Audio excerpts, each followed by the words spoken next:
ça peut être le bon ou la bonne, crois-moi.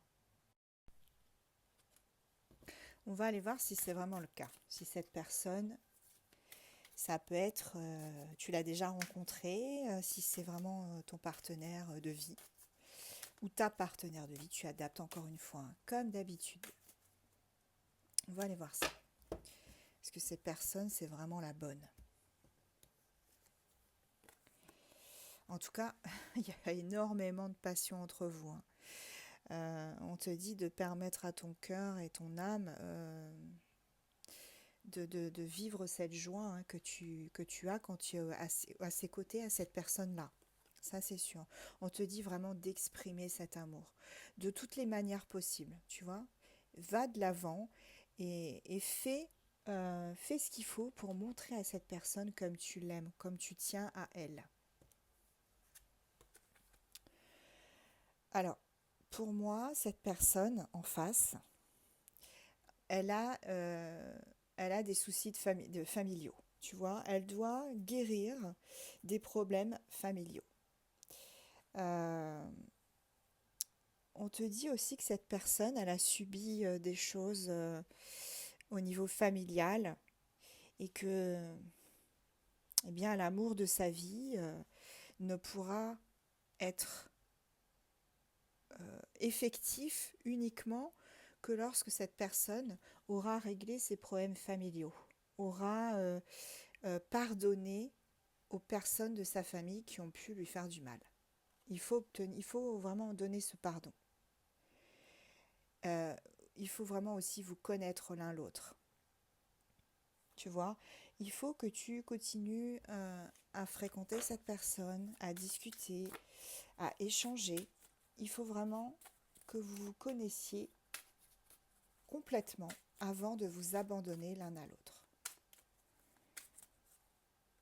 Ce n'est qu'à ce seul prix que vous pourrez vraiment avancer dans cette relation.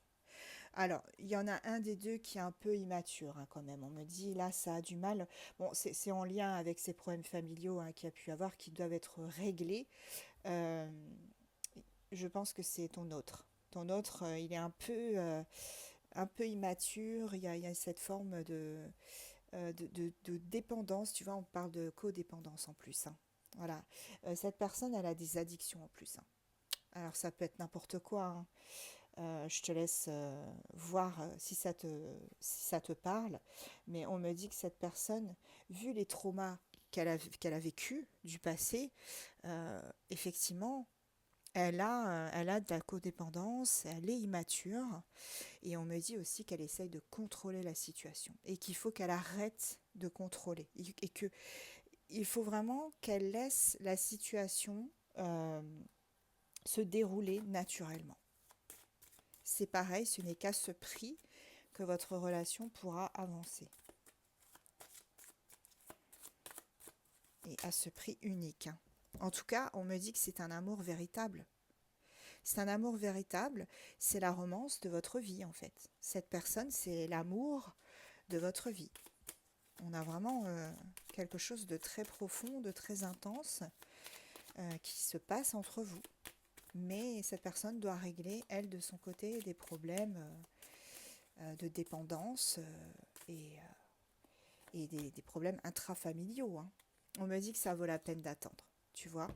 Ça vaut la peine d'attendre parce que cette personne va se séparer de tout ce qui la retient.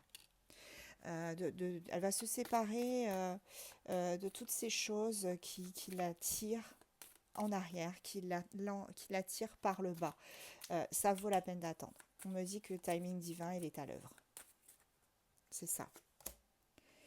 Au final, vous avez un lien complètement profond, intense. Je me répète, je sais, mais là, c'est vraiment quelqu'un avec qui vous avez un lien étroit, hein. C'est ça.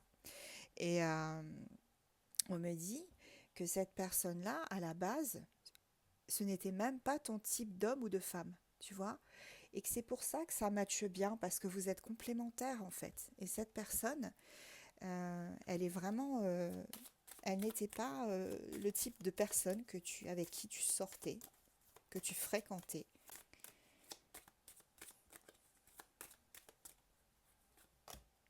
Voilà. Cette personne doit laisser partir son ex, hein. Elle doit laisser partir son ex. Elle doit laisser... le temps est venu de vraiment nettoyer ses énergies. En plus, il y a un problème de finances et peut-être de carrière, hein, de professionnel. Voilà. On me dit que... Bon, ok. On me dit qu'il faut rester optimiste par rapport à tout ça. Parce que cette personne, une fois qu'elle aura travaillé sur tout ça, qu'elle aura relâché le passé, se sera séparée de certaines choses, qu'elle aura fermé des portes, elle pourra en ouvrir une nouvelle, hein, puisque là, on te dit de rester optimiste. Et en plus, on me dit qu'à terme, vous finirez ensemble, hein, vie commune. Donc, pour moi, c'est quand même quelque chose de très positif. Vie commune, il y a beaucoup de passion et beaucoup d'alchimie entre vous. C'est quelque chose de dingue. Allez, on va prendre les petits signes astro. On va aller voir quels sont les signes impactés. J'en ai un peu beaucoup quand même. Hop.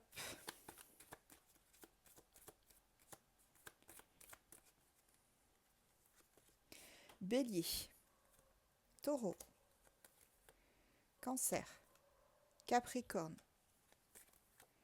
Scorpion, Verseau et en dos de deck, Sagittaire.